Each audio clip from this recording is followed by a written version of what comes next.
Assalamualaikum warahmatullahi wabarakatuh. Nama saya Adria Dukinarisi dari kelas Agribisnis A. Di sini saya akan menjelaskan tentang identitas dan integrasi. Yang pertama, ada pendahuluan. Dalam menjalani kehidupannya, manusia tidak dapat memenuhi kebutuhannya sendiri. Manusia sebagai individu akan senantiasa membutuhkan individu lainnya dan selanjutnya hidup secara berkelompok. Artinya manusia adalah makhluk yang berkelompok. Kelompok persekutuan hidup manusia dimulai dari lingkungan yang terkecil, yaitu keluarga. Selanjutnya mereka akan membentuk kelompok yang lebih besar lagi seperti suku, masyarakat, dan bangsa. Yang kedua,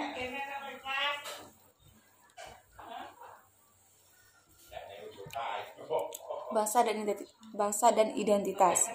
Identitas pada umumnya melekat pada entitas sifatnya individu. Misalnya secara pribadi dapat diketahui dari identitas nama dan ciri fisik lainnya.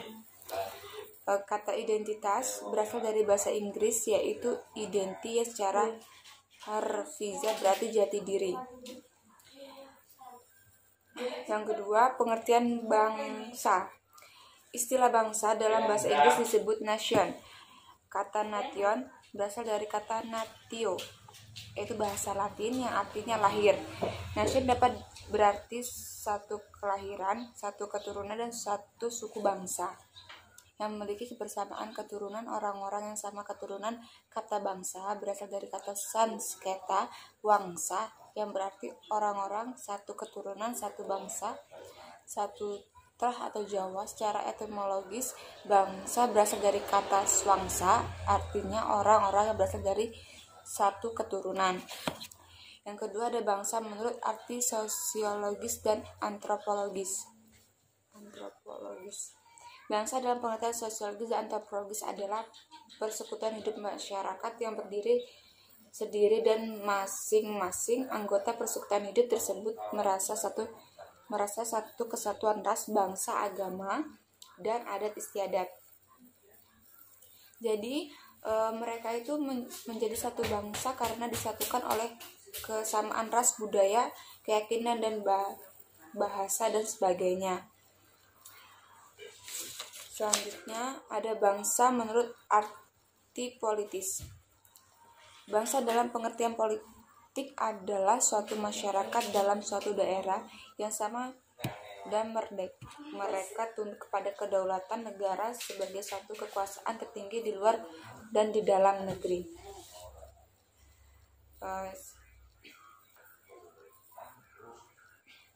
Bangsa dalam arti politis atau bangsa dan yang bernegara dapat saja terbentuk oleh faktor-faktor objektif. Bangsa membentuknya atau sebuah negara didirikan oleh dan untuk satu bangsa. Misalnya bangsa Israel terbentuk karena kesamaan agama. Yang kedua, culture unity dan political unity. Dalam pemahaman kurang lebih sama, Atsuegito tahun 2004 dengan mengutip pendapat Joshua dan Lippmann menyatakan bangsa memiliki dua arti, yaitu bangsa dalam pengertian politik dan pengertian politik kenegaraan atau unity. Yang pertama, bangsa adalah suatu kultur unity. Kultur unity terjadi karena suatu masyarakat sebagai persekutuan hidup itu merasa satu kesatuan dalam ras, bangsa, religi, sejarah, dan adat istiadat. Yang kedua, itu bangsa dalam arti politik atau kenegaraan adalah suatu political unity.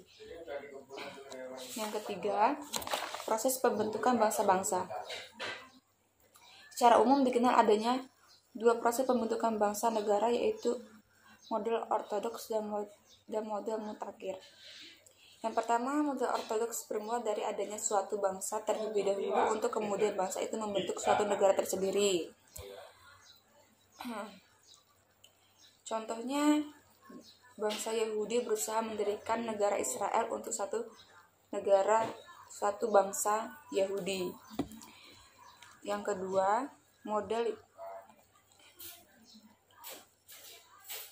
enggak ada yang kedua. Yang keempat, identitas kultural dan identitas nasional.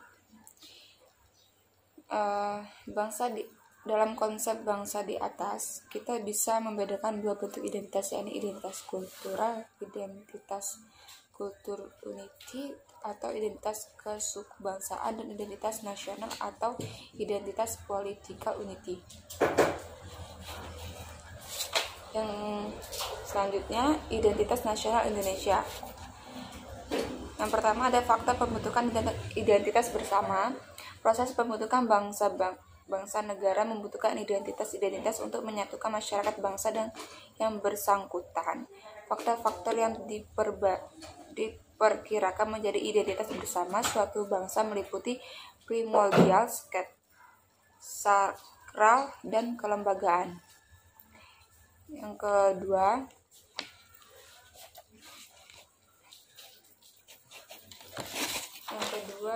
identitas nasional Indonesia.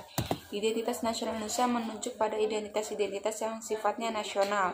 Pada uraian sebelumnya, identitas nasional bersifat buatan atau sekunder. Selanjutnya, D. Negara kebangsaan Indonesia. Hakikat negara kebangsaan Indonesia. Negara kita adalah Negara Republik Indonesia, Proklamasi 17 Agustus 1945. Maksud dari pernyataan ini adalah bahwa negara Indonesia yang didirikan ini tidak lepas dari peristiwa proklamasi kemerdekaan tanggal 17 Agustus 1945. Yang kedua, proses terbentuknya negara Indonesia. Terbentuknya negara Indonesia merupakan proses atau rangkaian tahap-tahap yang berkesinambungan. Rangkaian tahap perkembangan tersebut digambarkan sesuai dengan keempat alinea dalam pembukaan Undang-Undang 1945. Yang ketiga, cita-cita, tujuan, dan visi negara Indonesia. Bangsa Indonesia bercita-cita mewujudkan negara yang bersatu, berdaulat, adil, dan makmur. Tujuan negara Indonesia selanjutnya terjabar dalam alinea 5 alinea 4 pembukaan Undang-Undang 1945 secara rinci sebagai berikut. Yang pertama, melindungi segenap bangsa Indonesia dan seluruh tempat daerah Indonesia. Yang kedua, memajukan kesejahteraan umum. Yang ketiga, mencerdaskan kehidupan bangsa. Yang keempat, ikut melaksanakan ketertiban dunia berdasarkan kemerdekaan, perdamaian abadi, dan keadilan sosial. Yang E, integrasi nasional. Yang pertama, pengertian integrasi. Istilah integrasi nasional terdiri dari kata integrasi dan nasional. Integrasi berasal dari bahasa Inggris integration yang berarti kesempurnaan atau keseluruhan. Menurut Kamus Besar Bahasa Indonesia atau KBBI, kata integrasi mempunyai arti pembaharuan atau penyatuan sehingga menjadi kesatuan yang utuh dan berdaulat. Yang kedua, jenis integrasi. Yang pertama, integrasi bangsa. Yang kedua, berintegrasi wilayah. Yang ketiga, integrasi nilai. Yang keempat, integrasi elit massa. Yang terakhir, integrasi tingkah laku. Selanjutnya, pengembangan integrasi di Indonesia. Yang pertama, integrasi di Indonesia dalam kajiannya tentang heterogenitas masyarakat Indonesia, William Lillian dalam Naturalism Samsudin 1989 mengidentifikasikan dua jenis integrasi yang dihadapi negeri ini. Yang kedua, pengembangan integrasi.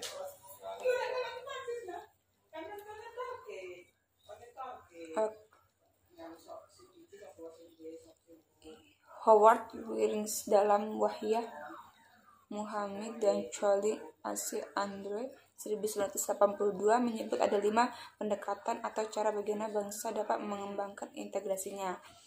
Yaitu cara kelima tersebut adalah yang pertama adanya ancaman dari luar, yang kedua gaya politik kepemimpinan, yang ketiga kekuatan lembaga politik, yang keempat ideologi nasional, dan terakhir kesempatan pembangunan ekonomi.